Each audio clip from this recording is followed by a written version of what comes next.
குடிக்கிறதுக்கு ஒரு வாய் கஞ்சி இல்லாத போதே இந்த குப்பத்துக்கார பசங்களுக்கு இவ்வளவு திமிரு.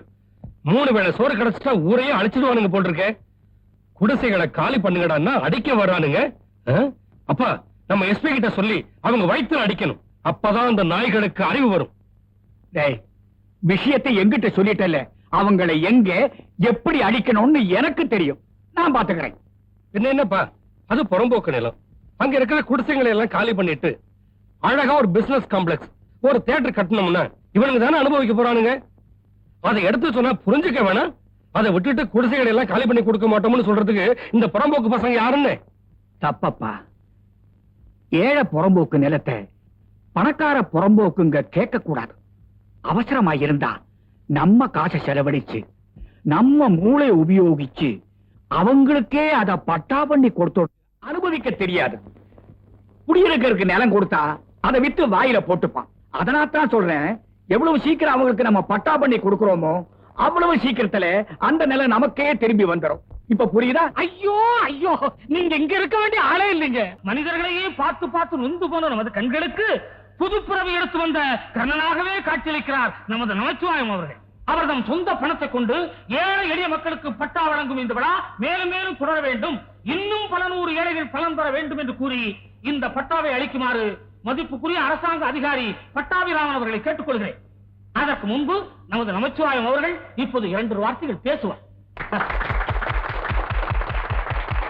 ஆமா, 2 வார்த்தை தான் பேசணும். அதுக்கு மேல இவனுக்கு என்ன பேச தெரியும்? பெரியவர்களே, கர்ணனின் மறுபிறவின்னு என்னை எல்லாரும் போடுறாங்க. அப்படி என்ன நான் இந்த நாட்டுக்கு சாதிச்சிட்டேன்னு எனக்கே புரியல.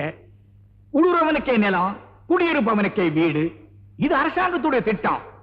நான் இந்த அரசாங்கத்தையும் அவங்களுடைய திட்டத்தையும் ரொம்ப மதிக்கிறவன்னு உங்க எல்லாருக்குமே நல்லா தெரியும்.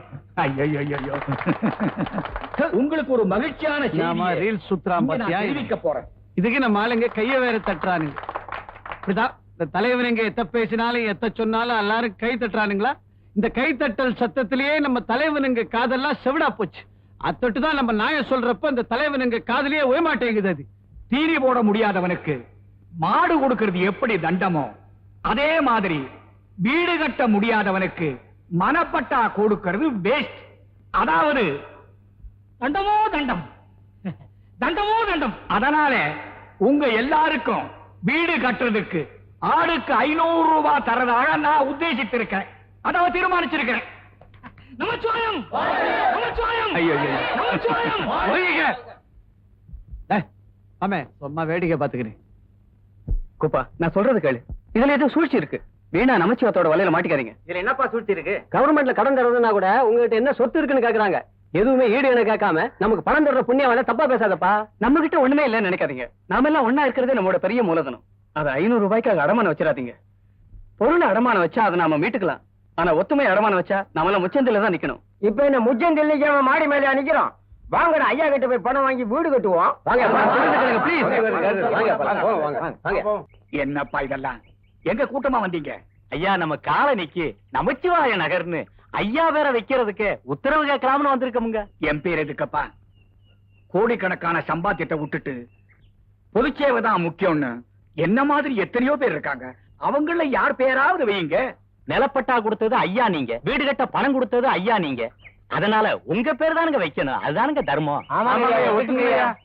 என் பேர் வேணாப்பா. சார், இந்த காலனிக்கு உங்க பேர் வைக்கிறதுக்கு நீங்க சம்மதிக்கலைன்னா இந்த எம்எல்ஏ பதவியை நான் ராஜினாமா பண்ணிடுவேன். செஞ்சுடியா? ஒரு பாவமாக தொலையட்டும். என்ன சார், குண்ட தூக்கி ஏன் தலையில போட்டீங்க? மறுபடியும் நான் தேர்தலில் நின்னேன்னா நிச்சயமா சொல்ல நான் ஜெயிக்கவே மாட்டேன் சார். இந்த தடவை மட்டும் என்னங்கிறீங்க? 7 ஓட்டு வித்தியாசம் ஜெயிச்சேன். எனக்காக ஒத்துக்குங்க சார். சரிடா, நீங்களும் இவ்வளவு தூரம் சொல்றீங்க, நம்ம எம்எல்ஏயும் சொல்றாரு. அப்படியே ஆகட்டும். அப்புறம் ஒரு விஷயமுங்க. என்ன, போர்டு எழுதுறதுக்கு பணம் இல்லையா? தெரியுமே, நம்ம குமஸ்தா கிட்ட போய் வாங்கிக்கோ. அது இல்லைங்க, நம்ம காலனி ஐயா கையால திறக்கணும்னு. தப்புடா, தப்பு. தன்னுடைய சிலையை தானே திறக்கிறது எப்படி தப்போ அதே மாதிரிதான் இதுவும். ஒண்ணு செய்யுங்க, திறப்பு விழாவுக்கு ஒரு நல்ல சினிமா நடிகையா பாருங்க. அவங்க கிடைக்கலன்னா யாராவது அரசியல்வாதிங்க இருப்பாங்க. போங்க. ரொம்ப நன்றிங்க.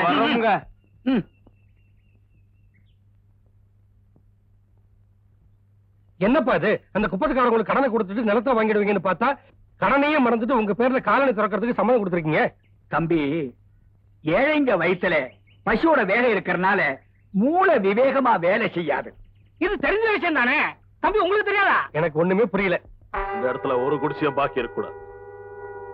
எல்லாத்தையும் கொளுத்து.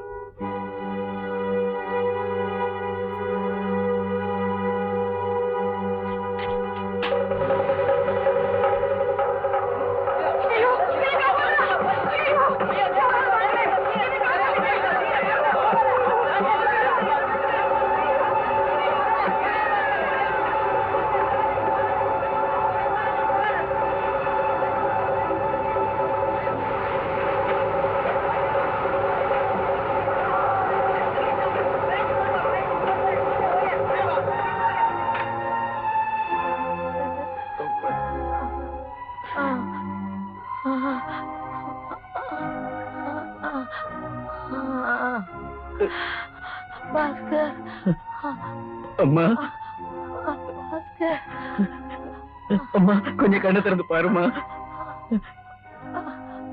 பேசுமா. அம்மா, அம்மா, அம்மா,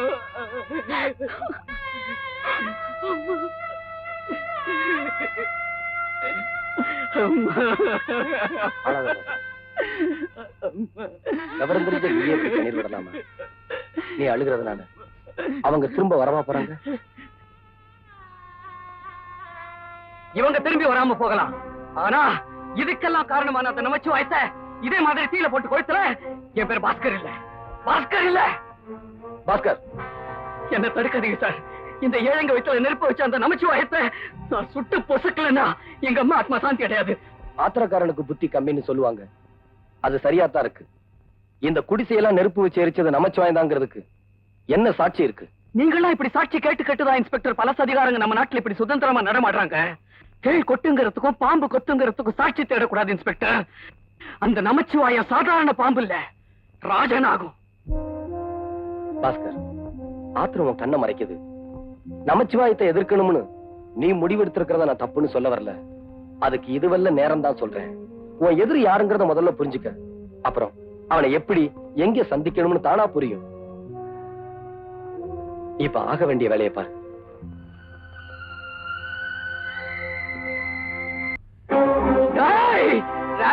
நாடகம் ஆடுற நீ.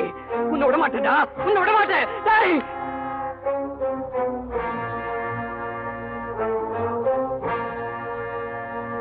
டேய் நமச்சிவாயம், உன் பணபலத்தால எங்க குடிசைகளை எரிச்சதும் இல்லாம எங்களைய பிரிச்சுட்டியடா. எல்லாரையும் விலைக்கு வாங்கிடலாம்னு நினைக்காத. எங்கள மானம் உள்ளவங்க 10 பேராவது இருப்பாங்க. இந்த அப்பாவிகளை ஒருவேளை சோறு போட்டு நீ ஏமாத்திடலாம். ஆனா நீ யாரு, எப்படிப்பட்ட கொலகாரங்கிற உண்மைய இந்த உலகத்துக்கு உணர்த்தல. என் பேர் பாஸ்கர் இல்ல. பாஸ்கர் சார், உங்க அன்பால என்ன கட்டி போட்டு கோழி ஆக்கிட்டீங்க. இல்லன்னா இவங்களெல்லாம் இப்பவே கொளுத்தி இருப்பேன். கண்ட துண்டமா வெட்டி கழுகுக்கு இறையா போட்டிருப்பேன். பாஸ்கர், ஒருத்தர் கொல்றதுனால பிரச்சனை தீந்து போயிடாது. கஸ்தூரி, பாஸ்கரை வீட்டுக்கு கூட்டிட்டு போ. வாங்க பாஸ்கர், போலாம்.